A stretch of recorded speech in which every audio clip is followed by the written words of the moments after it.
Hello everyone, welcome back to my channel. तो यार MCQs हमारे पेंडिंग चल रहे हैं, है ना। बॉडी फ्लूइड्स का आज मैं लेके आई हूँ नीट एमसीक्यू पार्ट 5, जिसमें हम डिस्कस करेंगे अगले 10 क्वेश्चंस। ठीक है जी, तो लेट्स बिगिन। पहला क्वेश्चन क्या कहता है?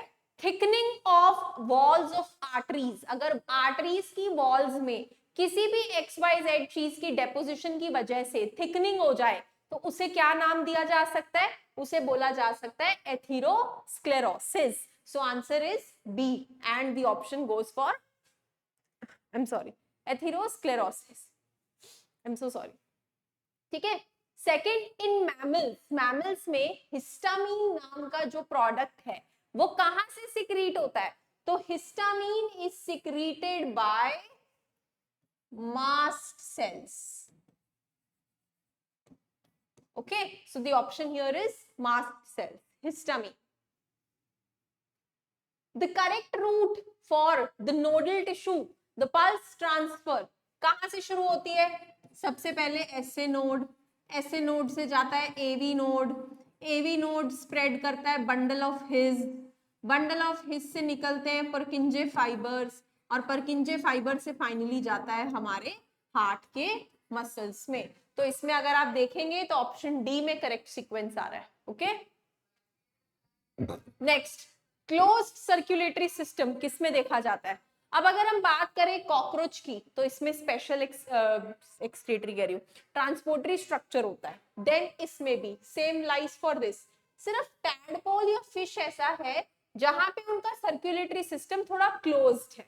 I am not saying they are having double circulation. I am telling they have a closed circulatory system जिसमें ब्लड बाहर लीक नहीं कर रहा। Okay, so the answer is B part. Walls of blood capillaries, capillaries जो है उनके cells कौन से होते हैं? They are the endothelial sales.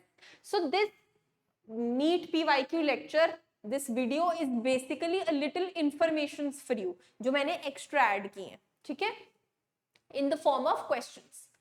Tricuspid valve किसके बीच में मिलती है? It is found between the right auricle and the right ventricle, where as bicuspid left के बीच में मिलती है।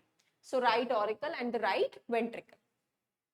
The QRS complex in a standard ECG किसको represent करता है? So the QRS complex in standard ECG represents ventricular depolarization. So depolarization of ventricles. याद है? P wave depolarization of atria और ये depolarization of ventricles. Now what would be the heart rate? Heart rate हम कैसे calculate करते हैं? The heart rate is calculated by the cardiac output upon stroke volume of the heart. तो यहाँ हमारा cardiac output है 5 litre, that will come out to be 5000 milliliter, और stroke volume होती है net volume, that is systolic minus diastolic और diastolic minus systolic, that is 100 minus 50, that is 50 ml. ml से ml cut, 0 से 0 cut, 500. So the heart rate comes out to be 100 beats per minute. So the answer is B part. And आप देखिए 2019 में ये question पूछा गया था। Doctors use stethoscope to hear the sounds of our heart of cardiac cycle. तो जो second sound duck heard होती है वो कब सुनाई देती है? When semilunar valves close. पहली sound AV valves के closure पर सुनती है। So the semilunar valves close down. Answer number C. The P wave in the diagram of ECG represents contraction of atria. That is atrium depolarization. So answer is A. ये भी आप देखिए CBSE IPMT 2013, NEET 2009 काफी जगह ये question पूछा गया है। ओके,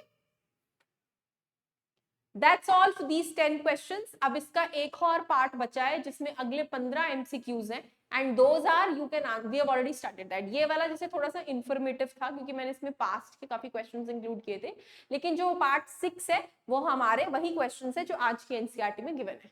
ठीक है जी, तो thank you so much, we are done with this part of the MCQs. Thank you.